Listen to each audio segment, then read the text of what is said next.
Hola, ¿qué tal? ¿Cómo están? Estamos en otra de las charlas que desde Eco de Teruel estamos teniendo estos días y estamos con Alan Barroso. ¿Qué tal? Hola, muy buenas, ¿qué tal? Un placer. Un joven politólogo muy conocido además desde hace tiempo, pero últimamente también tiene unos días un poco ajetreados que luego comentaremos. Y bueno, nos gustaría primero saber un poco tu vinculación con Teruel, porque sí que te vemos, te seguimos habitualmente en las tertulias, en las televisiones, pero cuéntanos un poco qué vinculación tienes con Teruel. Que mi asunto con la vinculación es un terremoto, porque siempre se ríen de mí y hacen bromas diciéndome, pero ¿tú de dónde eres? Alan, ¿tú de dónde eres?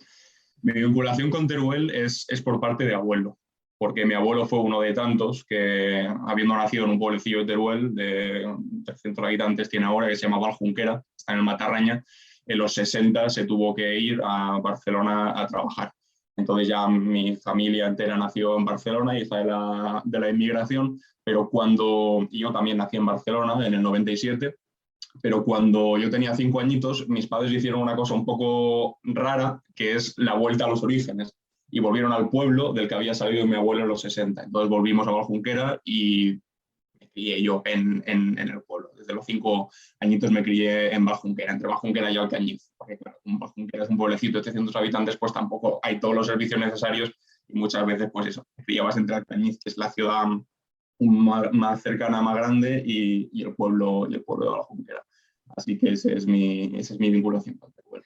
Lo que eran tus padres eran unos adelantados a su tiempo, porque ahora es lo Sí, que la tendencia la también que se vuelta a está lo rural sí, sí dando fueron un un poco poco. adelantados, pero la reflexión era más o menos la misma, dejar ir las grandes ciudades, el ajetreo que implica vivir en un sitio con tantísima gente y con tantos estímulos y volver un poco a un sitio más tranquilo en el que pueda adquirir las calles cogiendo la bici, yendo con sus amigos sin que tú tengas miedo de que vaya a pasar, como volver a un entorno más tranquilo. Y por eso me crié yo ahí en Bajunquera. Muy bien, pues además como conocedor en directo del fenómeno también de la despoblación, de la España vacía o vaciada, desde tu punto de vista, desde como observador que eres de la realidad política, ¿qué valoración te merece este fenómeno de la España vaciada? ¿Crees que va a tener recorrido en las elecciones? ¿Es pronto para saberlo? En fin, ¿qué es lo que opinas sobre este fenómeno? Por dividirlo en dos apartados. El primero respecto a la despoblación y el fenómeno de España vaciada como efecto de vaciamiento de España. Y el segundo más por una cuestión política, empezando por lo primero.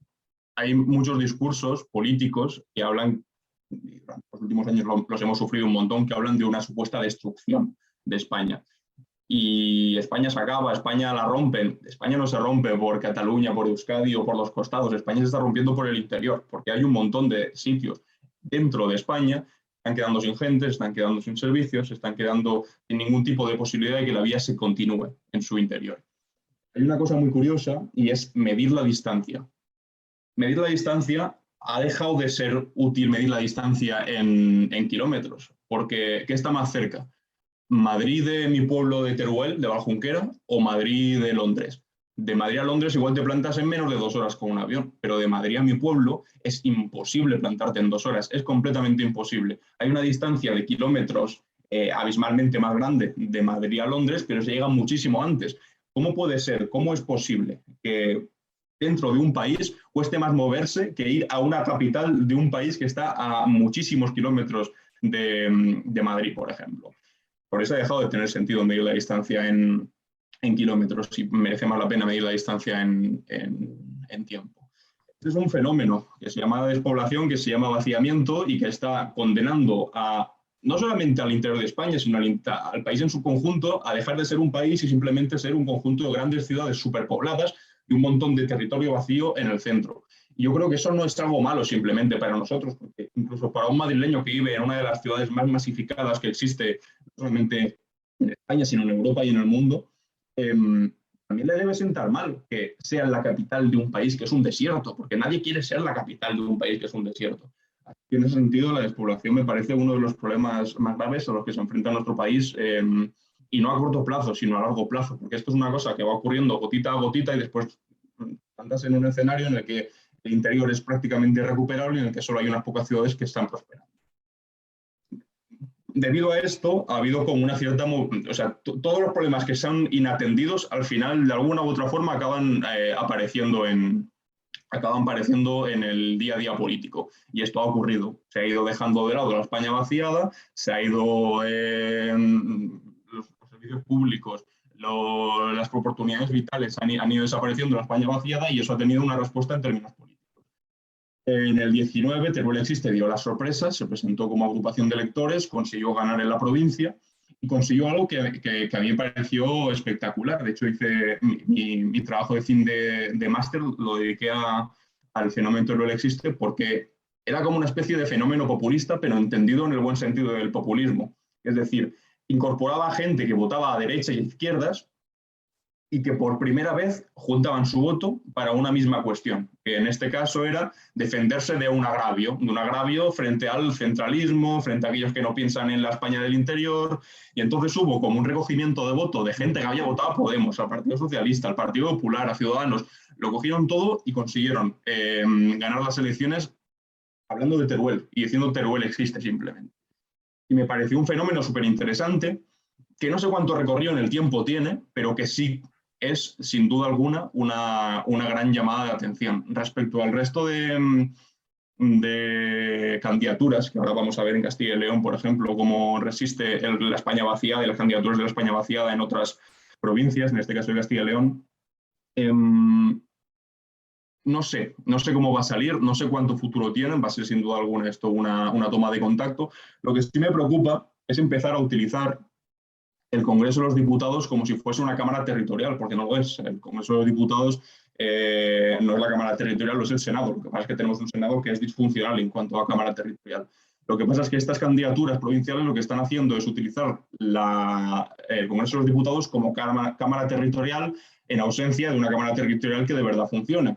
Sin embargo, en el Congreso de los Diputados se discuten muchísimos otros temas que van más allá de simplemente lo territorial. En este caso, por ejemplo, a mí me preocupa que candidaturas de la España vaciada, entendiendo que tienen que estar enfocadas en el trabajo que hacen en su territorio y querer conseguir cosas que son de sentido común, como un hospital que esté cerca, un internet que te permita conectarte a una reunión o a esta entrevista que estamos haciendo, por ejemplo, cosas de sentido común. Pero más allá de eso, en el Congreso de los Diputados se deciden cuestiones de país. Se decide si te parece bien que se apruebe una ley LGTBI, se decide qué te parece una reforma laboral, si se sube o no se sube el salario mínimo interprofesional. Esas son cosas sobre las que hay que tener una visión y hay que tener un proyecto.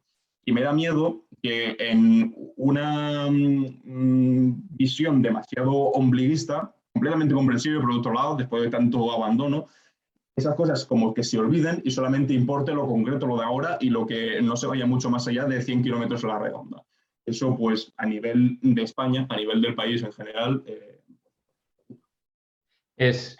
Además también preocupa la propia, por ejemplo, candidatura de Teruel Existe, porque claro, hay que tomar posición sobre temas, como tú dices, muy generales, no vinculados al territorio, y que además es muy difícil contentar a todas esas sensibilidades que tú decías que están dentro de Teruel Existe. Entonces, esa es una de las cuestiones a solventar. Entonces, no sé si, como lo acabas de decir, por ejemplo, todas las elecciones autonómicas que ahora vienen van a ser una especie de testeo de la durabilidad y firmeza de este fenómeno de la España vaciada en política. ¿Crees que las autonómicas es el mejor test para ellas? Lo que pasa, claro, es que lo que pasa es que las de Teruel Existe fueron las generales, y entonces y además eran generales después de haber hecho unas hacía pocos meses. Es decir, era una repetición electoral en la que la gente estaba súper desencantada. Y era muy sencillo decir, frente a estos y los otros que no se ponen de acuerdo, nosotros proponemos una candidatura de territorio que defiende Teruel y punto, sin bronca, sin formar parte de este ruido político que hay. Entonces, ese momento era como muy propicio para aprobar una candidatura como Teruel Existe. Ahora, en Castilla y León no tienen ese momento propicio, sin embargo, sí tienen detrás toda la legitimidad que les ha ofrecido Teruel Existe. Es decir, Teruel Existe demostró que se podía, y entonces las candidaturas provinciales de Castilla y León de la España vaciada no tienen que demostrar que se puede, simplemente tienen que subirse a la demostración de Teruel Existe de que efectivamente se podía hacer algo como eso. Entonces ya tienen como la puerta entreabierta y ven que ahí está Teruel Existe y que se consiguió hacer algo parecido. Pero la situación sí que es bastante distinta y va a ser la primera vez que se pruebe a nivel autonómico, porque es muy fácil demostrar el agravio frente a lo estatal y a los partidos en campaña estatal, pero tal vez es más difícil demostrarlo en una campaña autonómica en la que los candidatos principales, por ejemplo Mañueco, imagino que va a ir pueblo por pueblo si hace falta para conseguir esos votos, y no va a haber tanto una sensación de abandono y desagravio por parte de la gente que vive en esas provincias como para que esa sensación se transforme en votos a las plataformas electorales de los españoles. Una de las cosas que nos llama la atención, cambiando de tema, de las intervenciones de Alan, es que habla lo justo de estrategia política y además mete en sus opiniones temas ideológicos, además de para reflexionar. Por ejemplo, en los últimos días, comentábamos antes de grabar, hablar sobre, hay que hablar más y desarrollar más el concepto sobre el Papa comunista o la influencia de la familia y el entorno social y el entorno económico en la igualdad de oportunidades en general, para educación y para todo. Primero, ¿tú crees que se habla poco de ideología y mucho de estrategia en el ámbito político? No me atrevería a decir si ocurre. Sí me atrevo a decir lo que a mí no me gusta que ocurra. A mí no me gusta ese rollo de Iván Redondo en el que tú eres un mercenario que te vendes al mejor postor y quien te paga, tú le escribes el argumentario y le consigues la estrategia perfecta para llevarlo a la Moncloa. Eso me parece una deformación de la política importada de los Estados Unidos, de esos profesionales de la política que trabajan para un lado y para el otro, pero que ellos simplemente son siervos del dinero. Eso me parece terrible. Eso es solo hablar de estrategia realmente, de qué palabra decir o dónde posicionarte para rascar un poquito más de voto por aquí y un poquito más de voto por allá. A mí eso me parece una deformación perversa de lo que es la política. Como politólogo intento evitarlo lo más posible. Y no me gustaría que España adoptase ese tipo de discursos en lo político, de profesionalización de lo político, como ha ocurrido en Estados Unidos. Respecto a lo ideológico, no creo que esté tan perdido. Yo creo que hay discusiones ideológicas de calado bastante profundas a las que todavía se accede tal vez de una manera como un poco temerosa, como hablando de ellas, pero sin explicitar que son ideológicas, porque la palabra ideología como que tiene connotaciones perversas, como si es alguien que no tuviese ideología. Es más, aquellos que dicen que no tienen ideología son los que más ideología tienen. Lo que pasa es que su ideología es la de decir que no tienen ideología, pero también tienen ciertos valores asociados a esa forma de posicionarse. Ven nadie como que habita en una especie de burbuja en la que no entra ningún tipo de influencia. No, todo el mundo tenemos influencias de distintos lados, solo que unas vienen de un lado, otras vienen de otro, y punto. No hay ningún libre pensador que esté por encima de lo ideológico. Así que eso, me parece que lo estratégico es importante, por supuesto, pero centrarse todo en lo estratégico me parecería un absoluto error. Cogiendo una de tus ideas y volviendo también un poco al tema de la despoblación, ¿crees que el origen geográfico donde uno nace y donde uno vive también marca sus posibilidades de desarrollo, sus condiciones de igualdad a todos los niveles en esta vida? Sin duda, pero es completamente determinante. No es lo mismo nacer en dos aspectos que has dicho tú. Uno, el territorial, y otro más el familiar. Si tú naces en una familia que es pobre, que tiene trabajos precarios, que igual no tiene estudios, es muy sencillo que tú reproduzcas socialmente la riqueza que viste en tu familia. Es decir, tú también tengas trabajos malos, que tengas que no sea fácil para ti terminar los estudios y que al final acabes dedicándote a algo pues parecido a lo que hacían tus padres. Sin embargo, todo tu entorno social ha sido radicalmente distinto y ha habido trabajos muy buenos, contactos en la familia, has crecido en una casa gigantesca en la que tú tenías un espacio para estudiar tranquilo sin que nadie te molestase, y cuando tenías problemas tus padres, que también son graduados universitarios, te ayudaban y te conseguían sacarlo. Evidentemente tú vas a acceder a mejores puestos en tu vida y vas a tener una vida mucho más sencilla. Hay otro reverso en esto, que es lo territorial. Es que si tú naces en una gran ciudad como Barcelona o como Madrid, por ejemplo, pues es mucho más sencillo que por contactos, pues tú vayas a una clase en la que hay un chaval que es hijo de un directivo de no sé qué, no sé cuántos, que después igual te pone en contacto con otra persona, que te permite ir a una sesión de cine en la que discuten una película en un taller para no sé qué, no sé.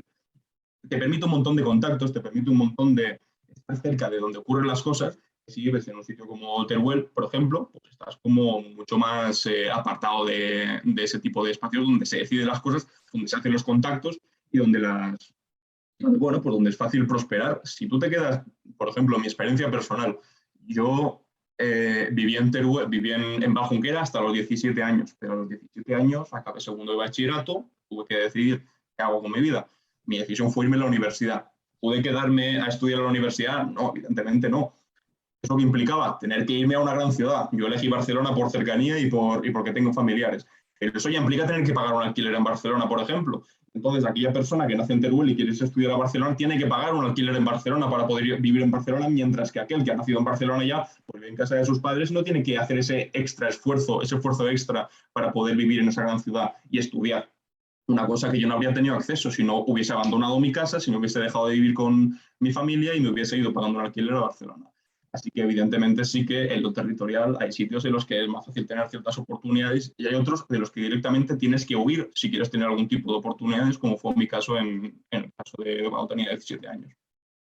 Muy interesante esto.